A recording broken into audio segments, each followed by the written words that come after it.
السلام عليكم ورحمة الله وبركاته، مرحبا بكم في قناة أوميغا سبورت. المنتخب الوطني المغربي مبروك للانتصار اللي حقوا على بلجيكا اليوم في الجولة الثانية بانتظار منتخب كندا.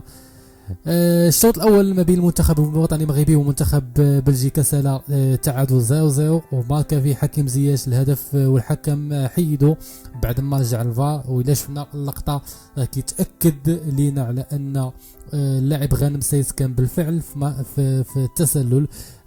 هذا الهدف عطى واحد يعني عطى واحد امكانيه، عطى واحد الثقه ديال المنتخب الوطني المغربي باش انه يقوم بالهجوم في الشوط الثاني. وكذلك التغييرات اللي قام بها المدرب وليد الركراكي كانت عندها واحد التاثير كبير، والدليل على ذلك على ان اللاعبين اللي دخلوا اللي هو زكريا بوخلال ولا حتى صابيري بجوجهم كانوا سجلوا الهدفين. وفقط الاشاره على انني كنت كنشير على ان اللاعب بحال يعني الصابري ما خصوش يبقى في الاحتياط.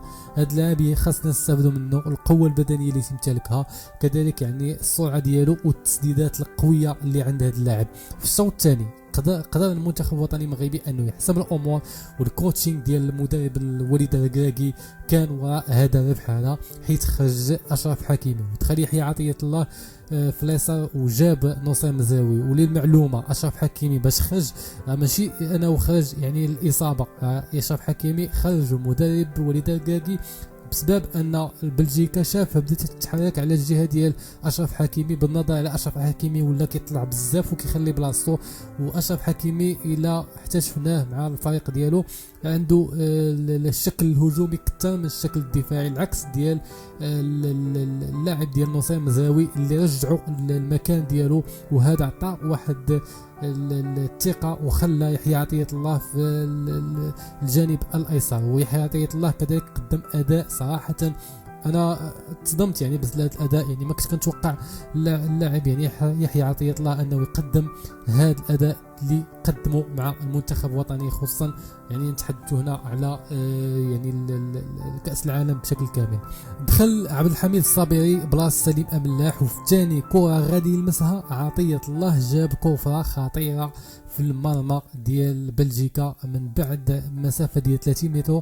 الركراكي بعد هذا التغيير هذا دخل عبد الرزاق بلاصه يوسف نصيري، وزكريا بوخلال بلاصه سفيان بوفال اللي ما عجبوش الحال انه يتغير، يعني خصوصا ان في ذلك الوقت كانت النتيجه 0-0. ولكن غير شد الصابري كوفا وجاب يعني عطيه الله ضربها نيشان الشبكه. يعني حتى المعلومه الهدف راه ماشي هدف باش تماركي بهذيك الطريقه في الحارس ديال تيبو كورتوا. بالطبع خاصك تكون شخص او خاصك تكون لاعب اللي قوي بدنيا وقوي في التسديدات. فللمعلومه كذلك والشيء اللي ما لاحظوش بزاف، فالمدافع سيس كان عنده واحد التاثير كبير على الجول كورتوا باش انه يتسجل الهدف.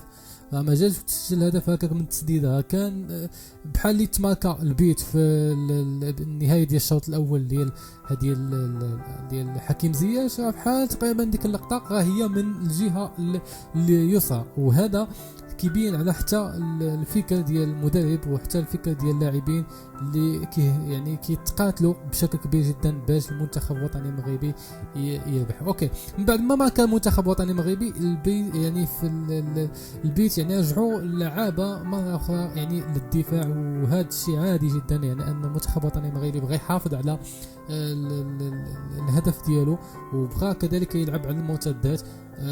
حتى ان في اكثر من لحظه كان هناك تهديدات على حارس محمدي، ما شاء الله هذا الحارس هذا اللي قدم واحد الماتش اللي كبير جدا، جعل الناخب الوطني يعني يدير التغييرات وخرج عز الدين أناحي كذلك. يعني من بعد بدا كيتحرك خط الوسط ديال الفريق المنتخب البلجيكي، خرج عز الدين أناحي ودخل جواد ياميق باش يسد الثغرات على البلجيكيين والمغاربه اعتمدوا على كونتر اتاك في هذاك الوقت، وفكره واعره يعني في الاخر في اللحظات ديال حكيم زياش الاسيست ديالو لابو خلال اللي شد الكره ضربها نيشان المرمى وماركا الهدف الثاني.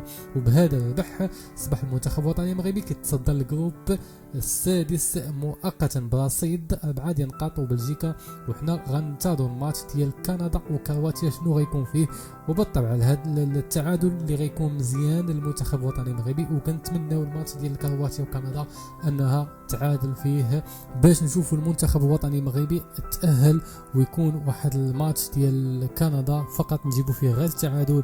فهذا الشيء اللي باغيين دابا اننا كنتظروا النتيجه ديال كرواتيا وكندا باش نشوفوا شنو يعني كيفاش الطريقه اللي غيعتمد عليها المدرب وليد الكراكي في المباراه المقبله. وان شاء الله غنتابعوا معكم كل شيء في الحلقات القادمه والفيديوهات القادمه. ما تنساوش تعطيونا تعاليق اسفل هذا الفيديو وتخبرونا شنو هي يعني او كيفاش جاتك المباراه، واش انت راضي على الاداء ديال المنتخب الوطني المغربي في هذا الماتش هذا. كتبوا لنا في التعاليق، دخلوا كتبوا لنا في التعاليق، والسلام عليكم.